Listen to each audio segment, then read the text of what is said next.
Hey guys, Soulord here, back again with another review, and today we'll be taking a look at the McFarlane Toys DC Multiverse Batman Arkham Asylum Joker Titan Megafig.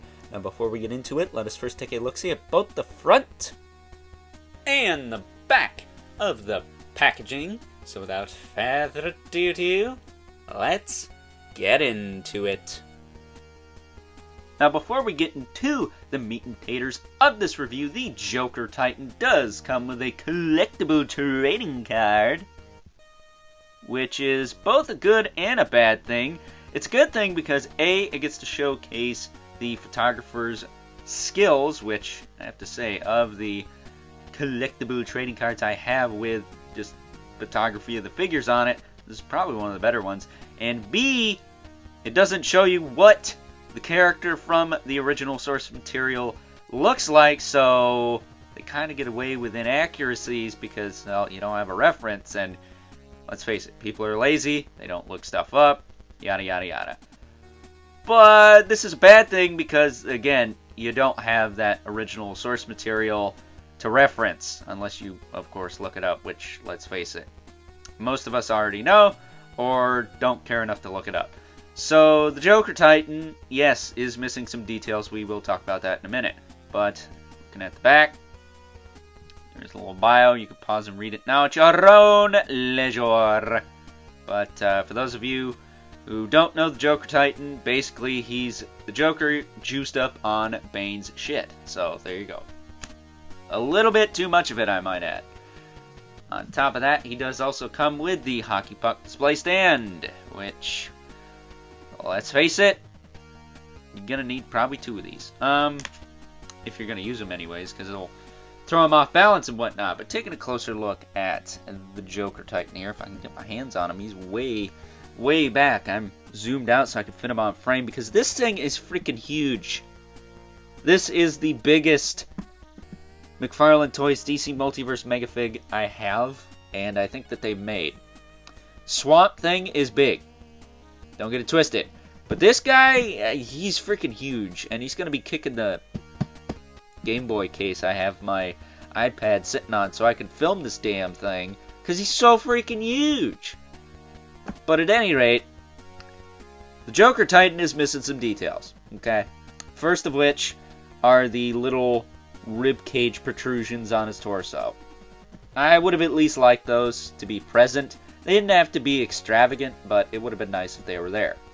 Second, he's missing some spikes on his kneecaps. And third, his claws are a lot shorter than they are in the game.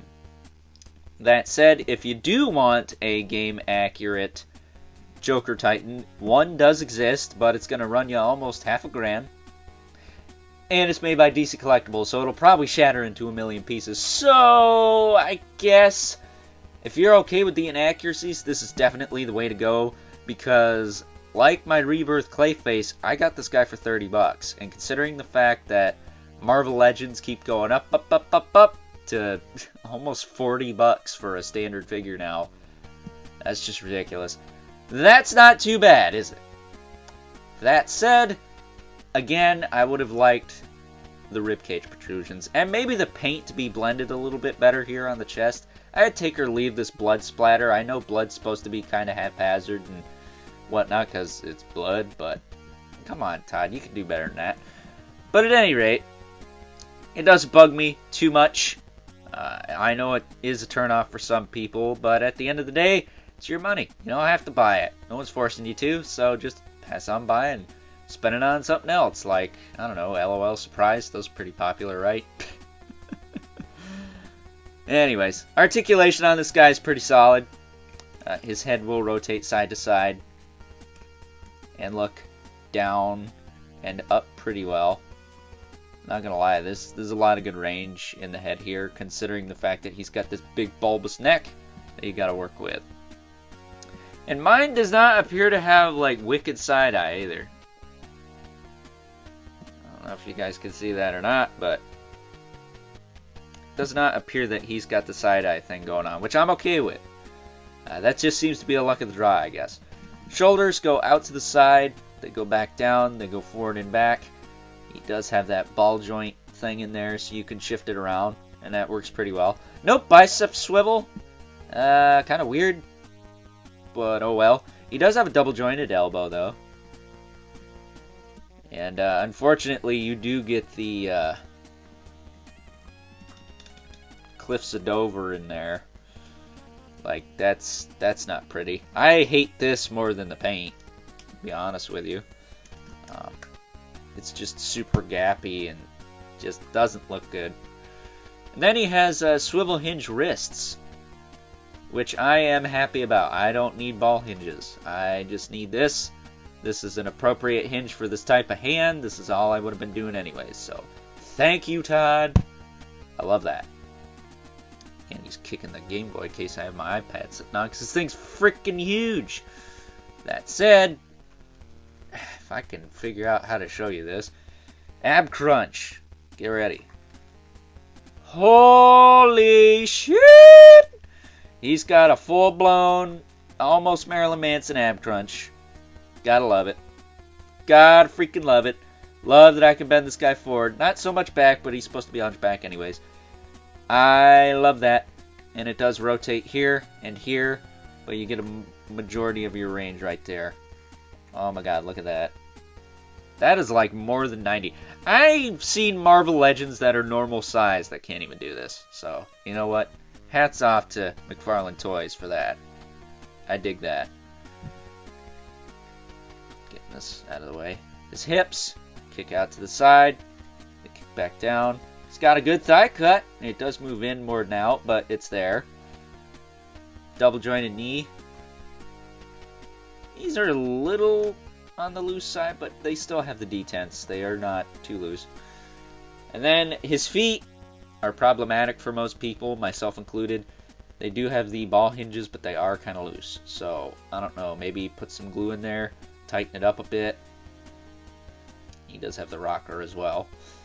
And he does have the toe hinge, which is nice and ratcheted on both sides. Is it ratcheted on this side? That's close enough. So, despite the fact he's got loose ankles, the rest of the joints in the legs kind of compensate for that. Much like my Swamp Thing, he had a little bit of loosey-goosiness in the ankles. So did my Steppenwolf, but he stiffened up after a while, just kind of chilling off screen. But that's the Joker Titan in a nutshell, man. He is freaking cool. I'd take or leave the paint. It's not my cup of tea, but it's whatever. It's better than just being this plastic, so I don't know. It's either you want paint or you want no paint, and it's going to look cheap. But, yeah, it might not look the best, but I don't think this figure looks cheap. So, you know, you might not like the paint, but at least give them that. They at least took the time to put some paint on there, whether it came out good or not.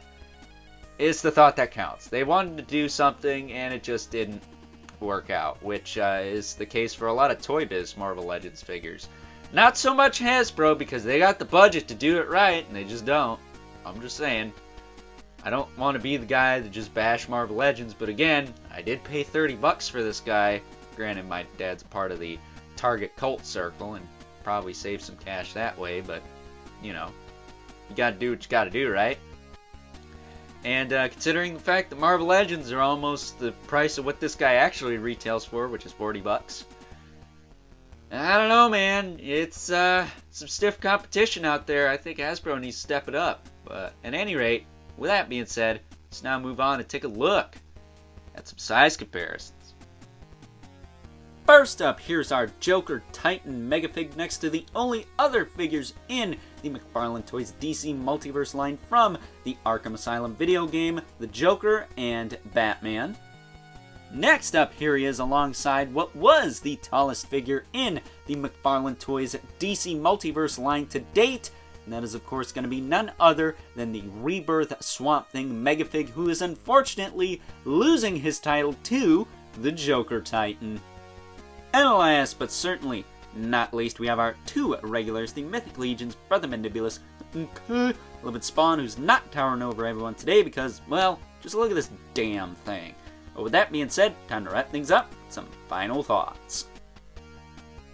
Overall, and while I do understand that this isn't the most popular version of good old Mr. J.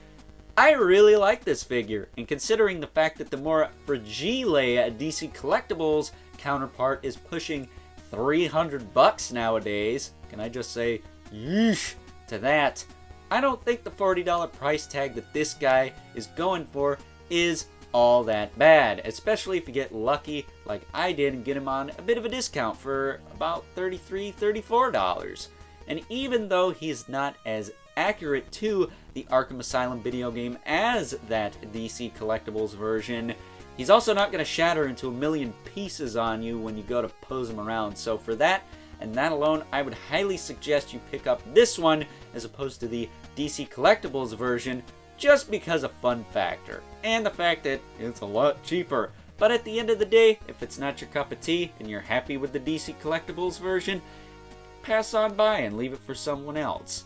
It is your money, and you're free to do with it as you wish. So with that being said, I hope you guys enjoyed this review. If you are so inclined, please don't forget to comment, like, subscribe, and hit the bell so you know whenever I upload more reviews like this one. If you haven't already, please hit me up on Instagram at Overlord Productions. But as always, keep the comments civil, because the world sucks enough as it is, especially when you OD on Venom Toxin and start looking like this ugly son of a bitch. And until next time, I'll catch you guys later.